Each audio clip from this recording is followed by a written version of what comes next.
Bismillahirrahmanirrahim, dear viewers and students. Today we discuss module 4, step 3, data analysis process, and data analysis process step 3, field for data. And basically field for data mean here purpose is that basically field for data is a descriptive statistical measures of calculation of the central tendency of the data.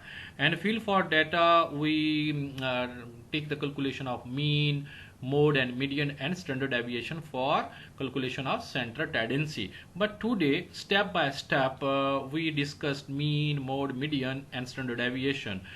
Today we will have a plan to discuss a field for data mean, and it is very important calculation and for calculate the central tendency of a data set. As you know that the research process for the basic and applied research, step 6 is the scientific research design, and scientific research design basically have a framework. Here you can see that a scientific research design complete framework.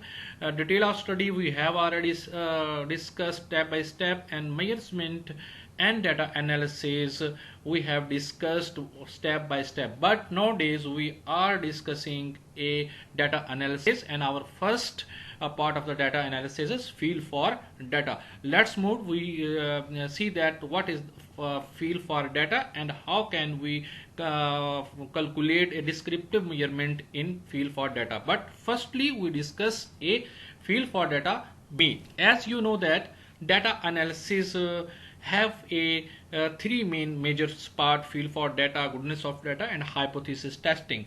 But today we are going to be discussing and about our lectures on mean.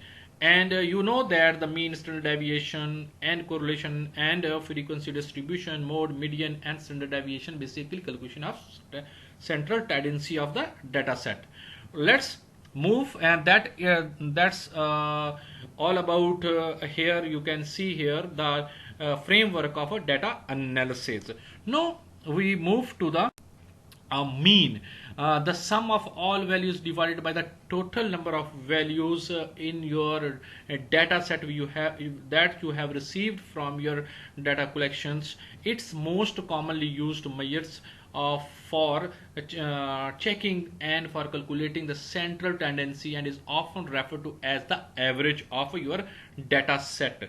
And researcher is mostly starting their checking central tendency point from mean. That is the importance of the mean for the researcher.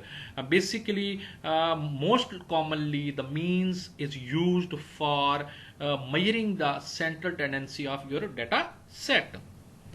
Mean formula for populations, there are basically we have notate the mean formula in two parts: mean formula for populations, mean formula for the sample.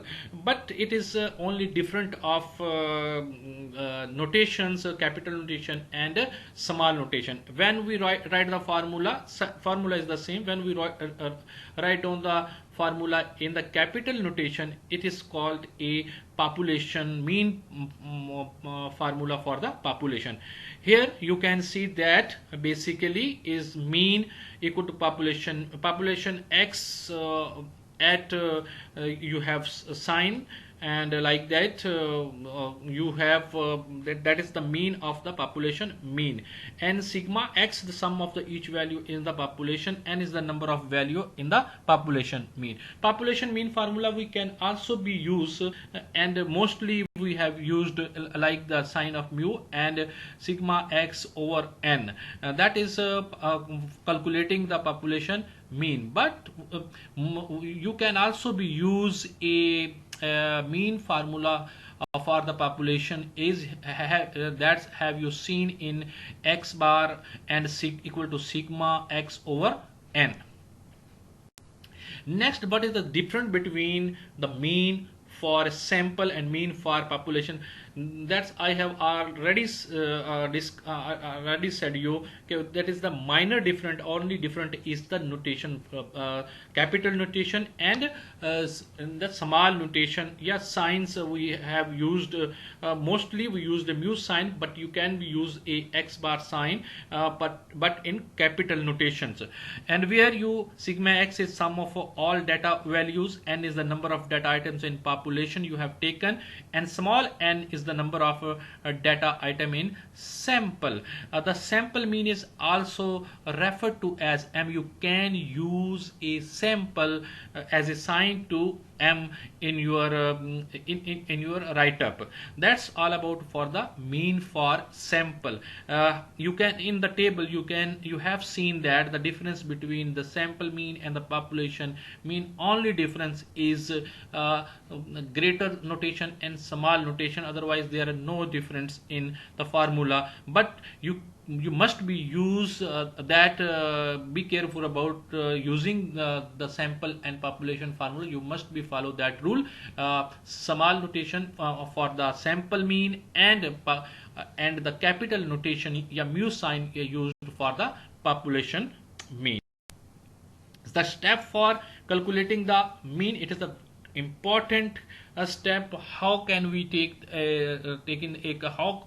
why we calculating the mean, and which steps are included, most important during the calculation of the mean. There are two steps for calculating the mean. Add up all values in the data set that is given, in maybe in the population data, maybe in the sample data.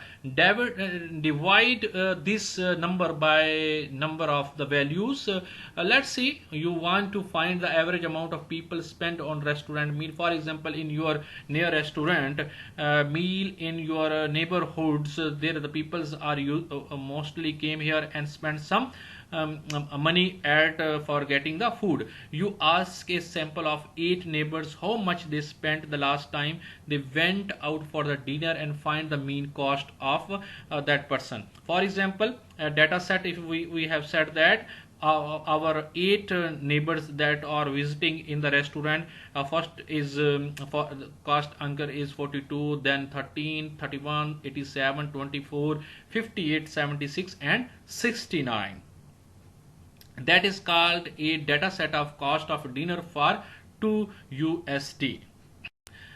Next, the first steps, firstly you have the sum of all the numbers. For example, the sigma x 42 plus 13, 31, 87 plus 24 plus 58, 76 and 69.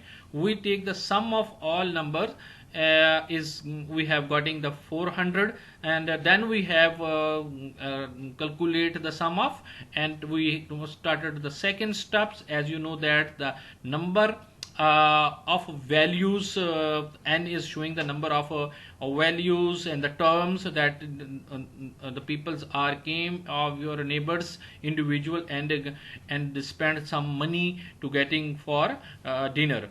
And x bar is for example 400 divided by 8. The average money they are spending here as is 50, and that mean tells us our sample participant spent a average of $50 on their restaurant bill. That is the meaning of calculation of the mean. That mean also be provide the information to the researcher how much money our participants averagely spent on a restaurant, that the money is a $50. That is mean we have able to find out the average amount of the money that our 8 neighbors have spending in the restaurant. The next is, what is the outlier factor on the mean? Let's see what happened to the mean when we add the outlier to our data set.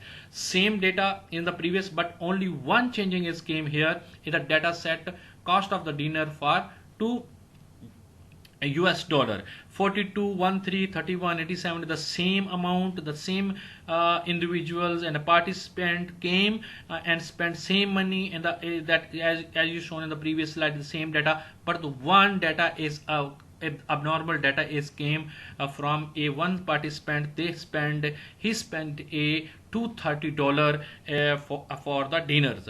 We take for the sigma x, we take the calculation, and the sum up of all participants cost is 630, and divided by total number of participants they visited to the restaurant is 9. No, divided is our answer is the mean is coming is 70. That which amount is showing the outliers, that is 230, and 230 when the amount is coming in when we have calculating the sample mean. Because our concern here we not be calculating our concern is population mean. Here we here our purpose is we are taking the sample mean of the 8 neighbors, not be all neighbors. That's why we are using the sample mean for calculations.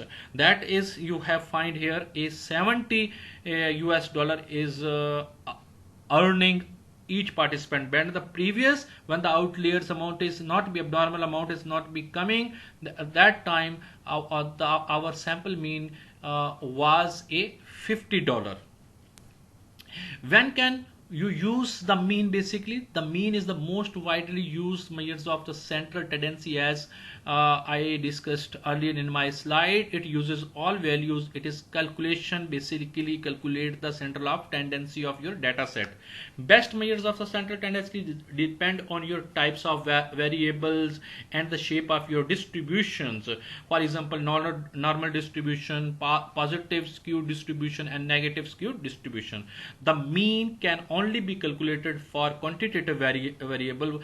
Please young researcher, please keep in mind the mean can only be calculated for quantitative variables like height of the person. It cannot be found for categorical variable. For example, gender, it cannot be found the categorical variables like genders, like that differentiate of age, like that we cannot able to use the mean for category variables. Calculation of the mean is only for the quantitative variable like the height.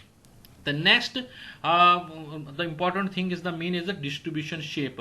You have seen here but today our concern is the mean distribution. You in this distribution you have seen here our data is a normal distribution here is shown that, and all data central point, focus point, you have seen that the mode, median, and is the very center point of the, they are showing a when the data is toward a one and central point of the focus of the data, that's mean is the normal distribution. But we still have, we can be face a negative skew distribution and positive skew distribution. How we define the negative and positive skew distribution, let's we see in the next slide. A negative and positive skewed distribution. The positive skewed distribution is from you have seen in your left side where the mean, median, and the mode you have seen in like this sequence, and negative skew distribution you have seen that mean, median, and mode in your right side. That is a good examples for understanding the negative and positive skew distribution and the normal distribution. In the normal distribution you have seen that there is the central focus of the data where all mode and median is focusing on the central point, on the center toward the center focus of the data which you have calculating when you are calculating your data set mean. That's all about today lecture. I hope you you understand today lecture. In the next lecture we will have discuss about the mean and median, and then we have discussed the standard deviation. Take care. Allah Hafiz.